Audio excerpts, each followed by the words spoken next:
Yeah, there's plenty of headlines, which is cool. Just like you said, they're all like weird. Everything's just kind of like, oh, should we grab this one? Yeah, let's grab this one. Mhm. There is one though that's real. It's legit. It's got substance, and it comes right from the source himself. Ben Roethlisberger made news yesterday. Kind of took over Steelers headlines for a little bit there. I think on his podcast. I won't lie to you. Did not watch the latest episode of his podcast, but I read the headlines. I read the stories.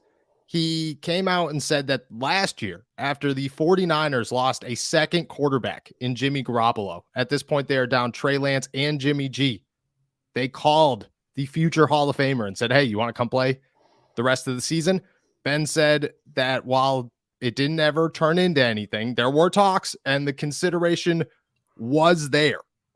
Could you imagine if we woke up one morning and you looked at your phone and it was Ian Rappaport and he tweeted, Steelers legend Ben Roethlisberger headed to the San Francisco 49ers on a 1-year deal? I would not have believed that. I would have thought, if I saw that, I would have thought someone was messing with me. It is, I don't, there were no other quarterbacks out there. Really, I don't know. Like, maybe it wasn't the worst idea in the world. Ben's not that far removed from his playing career, but first of all, did Ben want to do that? Like, or would Ben have According to him, he said his quote was that he could still prove that he could play. That he said they were, I think, reaching out maybe just to gauge my interest. I had discussions. I'd be lying if I didn't say there was a small part of me that was intrigued. I could still do it and prove to people that I could still play. I think that's a direct shot at Mike Tomlin and Kevin Colbert and the Steelers for saying, well, we think you should retire. We're going to go in a different direction. He's just like, well, I could still go win a Super Bowl with the 49ers, maybe. Couldn't imagine. Yeah, and it's like, why does he feel the need to prove that? I don't know. Oh, He has had such an accomplished career, and like a more accomplished career than 95% of the quarterbacks who've ever played this game. Yeah. And he's still sitting in his home, hanging out with his family, and what was eating at him last season was apparently that he thought he could still play. I don't know. That seems weird, and I feel like Ben should let himself enjoy retirement a little bit more than he clearly is. I think he sounded at the beginning of retirement like he was very excited for it. That I still think that he is. Like he finished off that whole thing by going on I can never see myself playing for anybody but the black and gold little tangent there, which is that's good, respected. But like, I don't know, like I always find it very interesting when quarterbacks specifically come out of retirement. Like Phillip Rivers has said that he wants to come back out. Drew Brees is like a name that gets tossed out there every single season. Tom Brady obviously did it. The Brett Favre days, Aaron Rodgers nonsense that happens every single offseason. It's like once a quarterback hits a certain age, you're like, yeah, you know what? He could win us a Super Bowl, no doubt. But what is the risk reward here for anybody? Like for the San Francisco 49ers, I don't think there was any risk. You bring Ben Roethlisberger in, he doesn't work out. For Ben Roethlisberger, you come back into the NFL and you stink. You now stink. You've now pulled a Brett Favre. And that's how we remember Brett Favre. Brett Favre will forever be remembered as the guy who, got into some trouble, and Pat McAfee's getting sued over that. So we're not going to get deep into that. But at the same time, when you think of his playing days, I could care less about the Super Bowl that he won. I could care less about what he did in Green Bay. All I think about is how he sucked with the Jets. And then he was even worse with the Minnesota Vikings. And you just couldn't call it a career. You just don't, you don't want to see that. You don't want to see. Our dad said it our whole lives. At least mine did. I'm going to guess yours did too.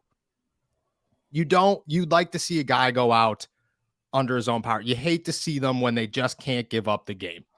And I'd be like, yeah, it's true. And I think Ben did it. Like he pushed it to as far as he could. If he came back, I just didn't see anything good happening. Yeah, that's the thing. Like, yeah, I don't see how this would have like worked out for him with no.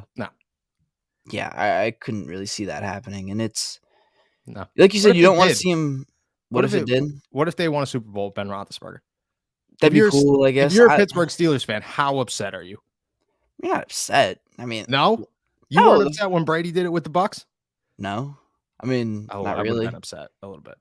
A little No, tiny because we bit. were like bad now. Like, I don't know. Like, I watched Tom Brady at the very end of his time with the Patriots, and he stunk. His last pass as a Patriot was a pick six in the playoffs. Like, True. it's it, True. that had run its course, and that's kind of how I felt. And the Bucks, it wasn't like just plugging Tom Brady and back into the Patriots was going to make them a Super Bowl team. You know? Yeah. Yeah. I think you'd get a lot of Steelers fans that we would have to talk off the Ben would have won us a Super Bowl ledge last year if he did go win a Super Bowl with the 49ers, which is a totally different team. It would have been wild, though. Would have been wild. Did it change the narrative of Brady? I feel like you have a good perspective on this. Like, did it ever take away from the legacy of Brady in New England? Like, when you think of Tom Brady, do you still think of him as the New England Patriots greatest quarterback of all time? That's Yeah. his label. Yeah, absolutely. Like, I don't know. Okay. It's not like that. It's not like that takes away from. He still won those 6, man. Like, I Yeah, still yeah, remember yeah. those. Like, those all still count. Yeah, I didn't get caught up in a whole like. The thing is, though, you remember it less as, oh, those are Brady's Super Bowls, and you start to think of them more as like, oh yeah, there were some other because there were still guys around who had played on those teams, and you start to think of those guys more than you do when Brady's right there. Yeah. And yeah, so Okay. Okay. I don't know. Pittsburgh fans are different. I think there would have been a little bit of ill will towards Ben Roethlisberger, or a yeah. lot of hate towards the Pittsburgh Steelers if he went out and just absolutely killed it. And then everybody's like, "Why would you force him to retire? Kenny Pickett. Kenny Pickett sucks." I could see it. It would have been a great time. Mhm. Great time. I would have enjoyed it. Next headline. Excuse me. Lots of news. I don't think anything tops Ben Roethlisberger possibly coming back and winning the Super Bowl with the 49ers. That's the other. Do you think a healthy Ben? Do you think they beat the Eagles? No. Yeah, me neither. Me neither. Right, like a healthy Ben, like even healthy Ben at however old he is, I don't know. At What is this he? point, he's got to be. He might just about be 40 if he's not Yeah, 40 already. He you retired at think 38. he's gonna be able to dodge Javon Hargrave and Brandon Graham better than who was it? Josh Johnson, who's in there by the end Yeah, of for the. like 4 plays. No, Josh Johnson was in there for 3 plays, and then he got a concussion. Well, And then then it was Who came in after Josh? So it was Brock Purdy. Purdy. Yeah, he came back in. He couldn't throw the football. Oh, right. Yeah. Yeah. I don't know. I don't think he's dodging. No way. I still think he's getting hit. I still think they have a shot with any quarterback out there. I think if Josh Johnson stayed healthy, they would have had a shot. But I agree. I don't think anybody was beating the Eagles. And I don't think that they were beating the Chiefs. Yeah. No. Yeah. Certainly not. No. No, nobody had the firepower to beat the Chiefs. The Eagles were as close as it gets, and I think the Eagles were somewhat underrated just because they were in the NFC. I agree.